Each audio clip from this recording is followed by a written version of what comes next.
Hello everybody, welcome to another Analyzed Chess game. I have not done this for a while. This game is from RedHotPawn.com, a tournament game, as many of mine are. Hopefully I'll go back to doing a few more of these than I've done recently.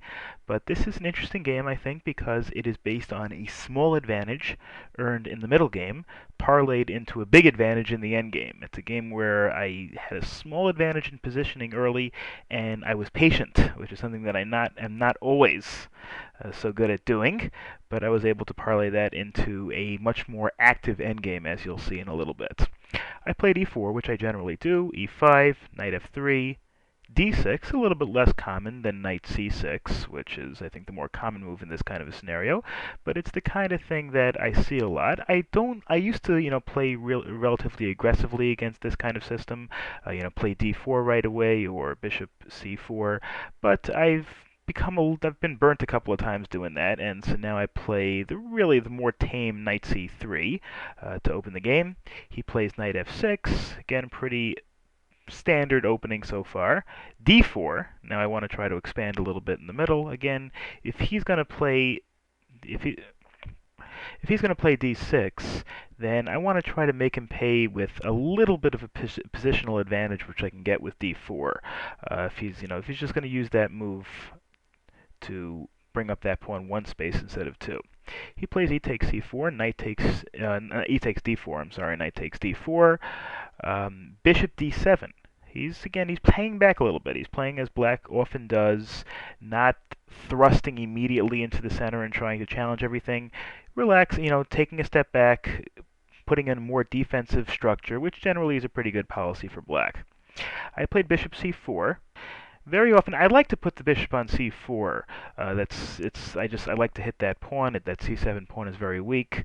Eventually, a little bit later on in the game, the reason why I'm somewhat reluctant to do that is because I very often am worried about a little trick that he prevented by playing bishop d7. If you go back a couple of moves, for example, what happens if on the previous move, well, I had already taken this move. Let's say he had done something else, say g3 or so. So then, I mean, again, I just used that move. It could have been anything else. Then it's very difficult for me to play a move like bishop c4, even though it's a move that I'd like to make in this kind of a scenario very often. And this is the kind of, there's a little bit of a trick that black has over here, which you see in many different positions. You see earlier in the game when black plays bishop c4 on the fourth move, black over here can, not necessarily gain material, but blow up white's position a little bit. Let's say, for example, over here, black takes knight c4. Now you think, well, hold on a second, that's that's a terrible move because black just hangs the knight over here.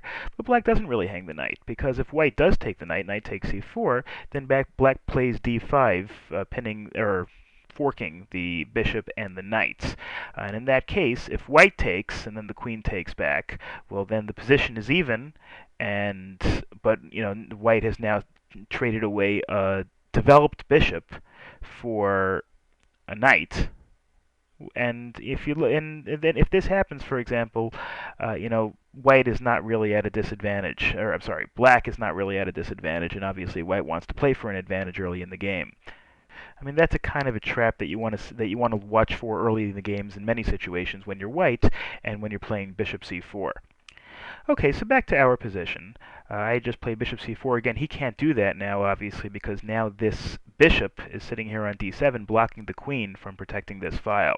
If he, for example, takes this pawn and I take back, he can't fork the knight and the bishop because this pawn wouldn't be protected. Okay, so he plays knight c6, again, a logical developing move. Really not a whole lot else to do other than bishop e7, but you always want to develop the knights. That's generally a good strategy. I have no particular reason to take the knight. I can always do that. That knight is more centralized for me. If you notice, this knight has had two pieces, has had two moves invested in it. One from its original position to g3, and then capturing on d4, and he's only had one move, so I have no inherent reason to to take that knight. So I just do a normal developing move to castle. Sometimes I'm worried about castling when my knight is down here because I'm worried about the bishop pin coming out here to g4, but over here obviously there's no way to pin that immediately. If he comes down here with his bishop, I could just move the pawn. Haven't really hurt myself in that way. So he plays bishop e7. Again, he has to do that. He has to develop his last bishop. He's got all three of his minor pieces developed. I don't have this piece developed, but I can develop it at any time to a relatively good square. And that's really the only thing he can do. You generally want to develop all of your minor pieces at least one move before you move any other minor piece a second move. So that's a pretty good, pretty standard move. There was really not a whole lot else that could be done. Now I have to develop my dark squared bishop. There's really nothing else to move at this point, so I develop my dark squared bishop to g5. It's not a pin. This knight isn't pinned. If the bishop weren't here, it would be a pin, but it's certainly he's got the bishop lined up with it. But I figured there wasn't really a stronger square to develop it to, so why not just to get it out of the way, I suppose, and of course to prepare f4 eventually. He plays knight d4, queen takes d4, knight takes d4, queen takes d4, trading off the pieces. And now, as you can see, I have a little extra space in the center. Again, obviously, I don't have any compelling advantages. His two bishops next to each other on the 7th rank, and the fact that I have three pieces across on the 4th rank means I have a little extra space in the center. But again, so far, not much of an advantage. He castles. Classic move. Again, there was really no other major option over here. Now I bring my knight over. Rook a d1. Why not rook f d1? Well, this rook over here is completely undeveloped, whereas over here, my rook on the f-file, number one, it sits behind the f-pawn, which might advance, and number two, I might want to bring that to rook. I might want to bring this rook to e1. So this rook, I can see right away, there's not too many other places that I'm going to want to bring it than to d1. So that's why I chose to develop this rook here rather than this rook.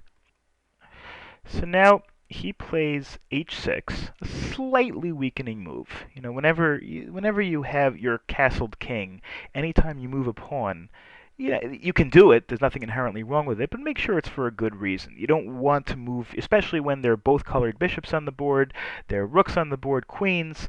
A king can be pretty vulnerable the more pieces you have on the board. So if you're going to move a pawn, which makes your king side a little bit more vulnerable in some cases, you want to make sure you do it for a good reason. I guess chasing my bishop away was deemed a good enough reason. I played bishop h4. He plays his knight back to h7. Now at this point, I either have to retreat my bishop, my bishop to here, to g3, or I trade it off, because it's being threatened twice, so, I can't really defend it. So, the bishop over there, I don't really see a compelling reason to put it on g3, so I trade it off. Bishop takes e7, queen takes e7. Okay, so now what do? There's no real pieces left to be developed, necessarily. Now I want to try to gain a little space in the center. Notice I have a little bit more control of the center. How do I try to consolidate that? Well, I think a good move over here is simply to play f4. Now, ordinarily, you have to be very careful, especially if you're a beginner. When you have a situation where your queen and your king are on the same diagonal, you have to be extremely careful, because you don't want, for example, a bishop to come over here or over here, and then your queen is toast, and then you lose the game. But why wasn't I worried about in this case? I wasn't worried about that because there were no dark squared bishops. I would never have played something like f4 without thinking very carefully if there were dark squared bishops on the board, if he had a dark squared bishop. Now, obviously, again, another reason to for f4, in addition to gaining space in the center, is you're preventing the knight from coming out to g5. He plays bishop e6, looking to trade off pieces. At this point, again, because I have a little bit more control in the center, I think a draw would be a good result for black, and I think black probably realizes that. So rather than trade off right away, I play knight d5. Now, knight d5 puts him in a little bit of an awkward position. If he trades off the bishop for the knight, that's fine with me. First of all, a bishop is slightly more valuable than a knight, especially going into the endgame, in a pretty open game like this. And number two, then I have a very active minor piece, my light squared bishop over here on e5, and he's got a minor piece that really isn't as active. It's way over here in the corner. It can get back into position to play in a couple of moves, but again, I'm threatening this pawn over here with the bishop. If he moves a pawn up, he's got to make his pawn structure a little awkward. Now, if he doesn't want to trade off my bishop my knight for his bishop, then he's got to move the queen. He can't move it to here, to d7, because then I simply play f5 and I win the bishop. The bishop will be trapped. So he's got to play, and obviously he has to protect this pawn because that's also being threatened by the knight. So his only move, if he doesn't want to trade, his only real move would be to move the queen all the way back to d8. He can do that, that's fine, but he's